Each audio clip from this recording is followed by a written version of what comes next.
मित्रों, जय माता दी। जैसा कि आप सबको पता है कि किसी भी व्यक्ति के ऊपर जादू टोना करने वाले लोग कहीं दूर नहीं बैठे होते। वो हमारे आसपास के लोग ही होते हैं, हमारे रिश्तेदार ही होते हैं।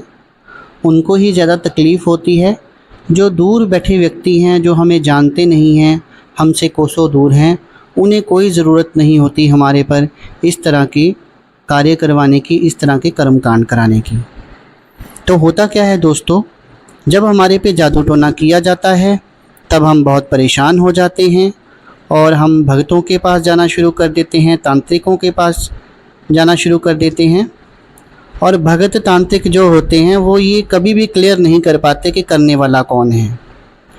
जहाँ तो वो निशानी बता देते हैं या फिर कुछ भी वो बता देते हैं, तो हमें ऐसे लगता है कि हम अपने मन में सोचने लगते हैं कि हाँ, फलां व्यक्ति हो सकता है और महाराज जी जो हैं वो ठीक बता रहे हैं। लेकिन होता क्या है कि जब हम दूसरे भगत के पास जाते हैं तो कई बार उसकी बात जो है मिल भी जाती है और कई बार उसकी बात जो है वो थोड़ी अलग सी लगती है, तो फिर मन में विश्वास नहीं बनता है। तो आज मैं आपको एक ऐसा तरीका बताऊंगा, एक ऐसा टोटका बताऊंगा जिसे अगर आप स्वयं अपने घर पे करते हैं तो उसके करने से आपको ये क्लियर हो जाएगा, आपको क्षण भर में ये पता चल जाएगा कि जो व्यक्ति आपके पीछे लगा हुआ है, जो आपके ऊपर वर्षों से टोना टोटका करवा रहा है, वो व्यक्ति कौन है, वो देखने में कैसा है, उसकी शक्ल भी आपको दिखेगी और फिर आप उसका पता भी लगा लेंगे कि वो व्यक्ति कौन है।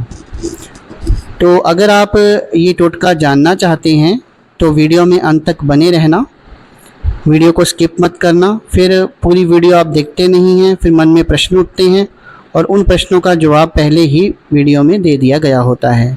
और मेरा ये भी आग्रह है, जो पहली बार मेरे इस YouTube चैनल सच्चे भगत पर आए हैं और पहली बार मेरी वीडियो को देख रहे हैं, वो कृपया करके मेरी वीडियो को लाइक कर दें, चैनल को सब्सक्राइब कर दें और बेल आइकन को प्रेस कर दें, ताकि आगे जो मेरी वीडियोज़ आने वाली हैं उनका नोटिफिकेशन उन तक पहुँचता रहे और उनका ज्ञान जो है वो बढ़ता रहे।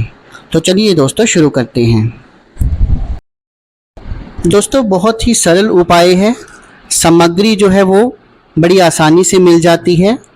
40-50 रुपये में ये सामग्री आप अवेलेबल करवा सकते हैं, घर पे भी मिल सकती है आपको ये। लेकिन ये टोटका जो है आपने शनिवार के दिन करना है। जैसा कि मैं अपनी वीडियोज़ में पहले भी बताता रहता हूँ कि मेरे द्वारा दिए गए टोटके ज़्यादातर शनिवार को किए जाने चाहिए या फिर बहुत ज़रूरी हो तो मंगलवार को भी आप कर सकते हैं।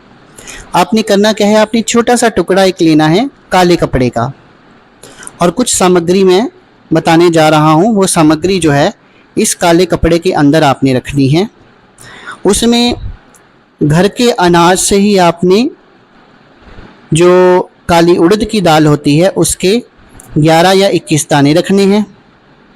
उसमें आपने ₹1.25 रखना है। थोड़ा सा उसमें आपने लाल रंग का कुमकुम डालना है। उसमें आप एक लोहे की कील रख सकते हैं, अगर आपके पास तांबे की कील है तो वो भी रख सकते हैं। 7 आपने लौंग रखने हैं, 7 आपने इलायची रखनी है। इतना सामान जो है आपने उसके अंदर रखनी है। और साथ में अगर आपको एक जायफल मिल जाए या फिर एक सुपारी मिल जाए, इन दोनों में से एक चीज़ आपने उस कपड़े के अंदर रखनी है। अब आपने क्या करना है कि इस काले कपड़े के अंदर इस सामग्री को बंद कर देना है और एक पुड़िया सी बना लेनी है। अब आपने दोस्तों क्या करना है, ये टोटका आपने ठीक उसी समय करना है जब आप सोने वाले होंगे। ऐसे नहीं है कि आप पहले ही करना शुरू कर दें। जब रात्रि काल में आपके सारे कार्य हो जाएं, खाना वगैरह आप खा लें, बर्तन वगैरह मांज लें, सब व्यक्ति जो हैं आपके परिवार के सदस्य जितने भी हैं वो सो जाएं, उसके बाद में आपने जब अंत में सोना है तब आपने ये टोटका करना है। आपने ये जो कपड़े की गांठ या पुड़िया सी बनाई है, इसे ले जाकर अपने मंदिर में रखना है और अपने मंदिर में जाकर आपने ये प्रार्थना करनी है कि सच्चे भगत का जो दरबार है, जहाँ पर मैं पूजा करता हूँ, मेरा छोटा सा मंदिर है, वहाँ पे 33 कोटि देवी देवता विराजमान हैं और महारानी स्वयं विराजमान हैं। तो आप अगर सच्चे दिल से कुछ भी मांगेंगे, आपने बोलना है कि सच्चे भगत दरबार की जो शक्तियां हैं वो हमारा साथ दें। कृपया करके मुझे बताएं कि इतने वर्षों से कौन व्यक्ति हमारे पीछे लगा हुआ है, कौन व्यक्ति है जो बार बार हमारे घर पे टोटका कर देता है, जिसके कारण हमारे घर में दरिद्रता छा गई है, बीमारियां नहीं जा रही, हमारा बिजनेस ठप हो गया है और चारों ओर से दुख ही दुख हैं। कभी हमारे एक्सीडेंट हो जाते हैं, तो कभी कभी कोई मरण शैया से मौत के मुंह से बचकर आता है। तो इस तरह आपने गुहार लगानी है।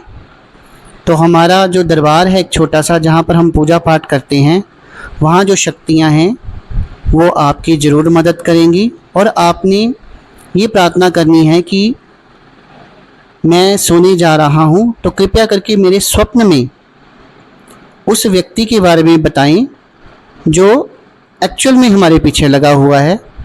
ऐसे तो तांत्रिक भगत लोग बहुत कुछ कहते हैं, पर हमें उस व्यक्ति का चेहरा भी देखना है और हमें उसका पता भी लगना चाहिए कि वो व्यक्ति कौन है, कहाँ रहता है, क्या हमारे रिश्तेदारों में से है। तो इस चीज़ की आपने गुहार लगानी है और फिर आपने जाकर अपने कमरे में सो जाना है। कोशिश आप ये भी कर सकते हैं कि उस दिन आप अकेले सोएं, आपके आसपास कोई ना हो। नहीं तो जहाँ पर आप रूटीन में परिवार के बीच में सोते हैं वहाँ भी सो सकते हैं। तो आपको स्वप्न में जो दिव्य शक्तियाँ हैं हमारे दरबार की, वो आपकी मदद करेंगी। शक्ति तो आपके मंदिर में भी विराजमान है, पर जब दो शक्तियाँ मिल जाती हैं तो वो प्रचंड रूप ले लेती हैं। तो जब हमारे दरबार से भेजी गई शक्तियाँ और आपके दरबार की शक्तियाँ मिल जाएंगी तो वो आपको रात को स्वप्न में, क्योंकि जब हम सो रहे होते हैं तब दोस्तों हम सब कॉन्शियस माइंड में होते हैं, और ये एक ऐसी अवस्था, सुषुप्ता अवस्था ऐसी अवस्था होती है जब अच्छी शक्तियों और बुरी शक्तियों की जंग होती है। अच्छी शक्तियाँ हमें बचाने की कोशिश करती हैं और बुरी शक्तियाँ जो है हमें अवनति में ले जाने की कोशिश करती हैं।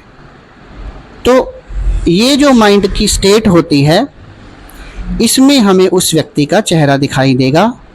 जो हमारी सकारात्मक शक्तियाँ हैं वो उस चेहरे को हमें दिखाएंगी और आपको किसी भी औजा या भगत के पास इधर उधर भटकने की ज़रूरत नहीं है। जब आपको व्यक्ति का पता लग जाएगा, कहते हैं ना जब बीमारी का पता लग जाए तो उसका क्या इलाज करना है, उसका कोई इलाज हो सकता है या नहीं हो सकता है, वो व्यक्ति जो है आसानी से पता कर सकता है। लेकिन जब बीमारी का ही पता नहीं लगेगा तो उसका इलाज क्या करेगा। और दोस्तों एक वीडियो मैं बनाऊंगा, अगर आप साथ देंगे, कि एक बात मैं आपके साथ करना चाहता हूं कि इस संसार में देवी देवताओं और असुरों का युद्ध जो है वो शुरू हो गया है। हमें सिर्फ केवल दिख नहीं रहा, क्योंकि हम ये कल्पना करते हैं कि एक तरफ देवी देवता होंगे, एक तरफ असुर होंगे और उनके बीच में युद्ध होगा। नहीं, ऐसा नहीं है, कल्पनाएं नहीं करनी है। असुरों और देवी देवताओं का युद्ध तो कलयुग में शुरू हो चुका है। ये जो लोग नशा कर रहे हैं, नशे से बर्बाद हो रहे हैं, हम लोग अपनी जो फसलें हैं उनमें पेस्टिसाइड डाल रहे हैं और हमें गंभीर से गंभीर रोग हो रहे हैं जैसे कैंसर। तो ये सारी आसुरी प्रवृत्तियां हैं, ये सब असुर हैं। और कुछ लोग इस संसार में ऐसे हैं जो अच्छे कर्म कर रहे हैं, जो गरीबों का भला कर रहे हैं, गरीबों का साथ दे रहे हैं, पुण्य प्रताप के कार्य कर रहे हैं, मंत्रों का जाप कर रहे हैं, हवन कर रहे हैं, रोज़ अपने इष्ट की पूजा कर रहे हैं। इस तरह के लोग जो हैं वो देवत्व प्रवृत्ति में आते हैं और इनके बीच में एक जंग सी शुरू हो गई है। अब ये तो इस युग के अंत में ही पता लगेगा कि आसुरी शक्तियाँ जीतती हैं या दैवीय शक्तियाँ जीतती हैं। इसकी भविष्यवाणी तो मैं भी यहाँ पे ना करना चाहूँगा, ना करने में समर्थ हूँ। तो इसके ऊपर मैं एक डिटेल में वीडियो बनाऊँगा। आशा करता हूँ कि जो जानकारी आज मैंने अपनी वीडियो में आपको दी है कि कैसे पता करें घर बैठे, चाहे हम बहुत बड़े तांत्रिक नहीं हैं, भगत नहीं हैं, छोटी मोटी पूजा करने वाले हैं, लेकिन हमारे यहाँ बैठने का फ़ायदा क्या। हमारी मदद से आप ये पता लगा सकते हैं कि हमारे पीछे इतने वर्षों से कौन लगा है, उसका हमारा नुकसान करने का पर्पज़ क्या है, उसका नाम क्या है, उसका चेहरा क्या है। तो दोस्तों, अगर आपको ये वीडियो अच्छी लगे तो इसे एक लाइक ज़रूर करना और वीडियो को ज़्यादा से ज़्यादा शेयर करना, ताकि लोगों तक भी और लोग जो आपके जानकारी में हैं उन तक ये जानकारी पहुंच जाए, वो ठगे ना जाएं। घर बैठे ही वो इस चीज़ का पता लगाएं कि कौन सा व्यक्ति है जो उनके पीछे लगा हुआ है और इतने वर्षों से उनके घर पर टोना टोटका करवा रहा है। तो आज के लिए बस इतना ही। कल फिर से हाजिर होंगे एक नई वीडियो के साथ।